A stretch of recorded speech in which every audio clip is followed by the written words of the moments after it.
আসসালামু আলাইকুম। আজ আমি আপনাদেরকে ৩টি গুরুত্বপূর্ণ আমল সম্পর্কে বলবো। আর এই আমলগুলো আপনারা নিয়মিত করতে থাকলে আপনাদের আমলনামা অনেক অনেক বৃদ্ধি পাবে ইনশাআল্লাহ। আর ভিডিও শেষে এমন একটি গুরুত্বপূর্ণ আমল সম্পর্কে বলবো যে আমলটি না করলে আপনার সারা জীবনের কোনো আমলই কাজে আসবে না। তো এবার আমলগুলো সম্পর্কে বলি। আপনি যদি শুক্রবারে আসরের নামাজের পরে নিজ স্থান থেকে ওঠার আগে এই দুরূদ শরীফটি ৮০ বার পড়েন, তাহলে আপনাকে ৮০ বছরের ইবাদতের সমান সওয়াব দেওয়া হবে এবং ৮০ বছরের গুনাহ মাফ করে দেওয়া হবে। সুবহানাল্লাহ। সেই দুরূদটি হলো আল্লাহুম্মা সাল্লি আলা মুহাম্মাদিন নাবিয়িল উম্মি ওয়া আলা আলিহি ওয়া সাল্লিম তাসলিমা। এই দুরূদটি আপনি জুমার দিন আসরের নামাজের পরে ৮০ বার পড়বেন।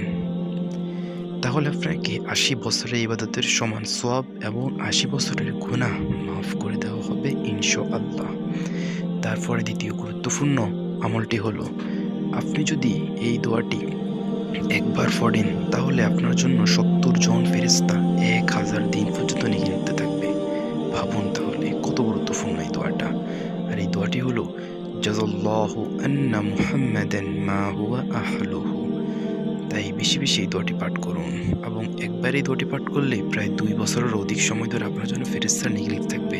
তাহলে ভাবুন আপনার আমলনামায় নেকির পাহাড় হয়ে যাবে। আর এই দোয়াটির কথা তিরমিজি শরীফে বর্ণনা আছে। তার মানে এটি বিশুদ্ধ হাদিস থেকে নেওয়া। এবং এই আমলটি বেশি বেশি করতে থাকুন এবং নিজের আমলনামা বৃদ্ধি করতে থাকুন।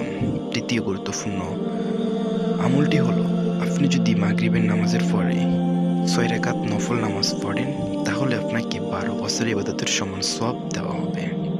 তাই প্রত্যেক ভাই বোনকে অনুরোধ করব যাতে মাগরিবের নামাজের পরে ৬ রাকাত নফল নামাজ পড়েন এবং এটাও বিশুদ্ধ হাদিস থেকে নেওয়া। আর এই আমলগুলো হয়তো আপনাকে জান্নাতে যেতে সাহায্য করবে। তবে ভাই, আপনি যতই আমল করেন না কেন, আপনি যদি এই একটি আমল না করেন তাহলে আপনার সারা জীবনের কোনো আমলই কাজে আসবে না। এতই সে গুরুত্বপূর্ণ আমলটা। আর সেই গুরুত্বপূর্ণ আমলটি হলো, আপনি যদি নিয়মিত ৫ ওয়াক্ত নামাজ আদায় করতে হবে। হ্যাঁ ভাই, আপনি যতই আমল করেন না কেন, আপনি যদি নামাজ না পড়েন তাহলে আপনার এই আমল কোনোই কাজে আসবে না এবং আপনাকে কঠিন শাস্তির সম্মুখীন হতে হবে। তাই ভাই, আজকে থেকেই প্রতিজ্ঞা করুন আর যাতে এক ওয়াক্ত নামাজও না ছুটে।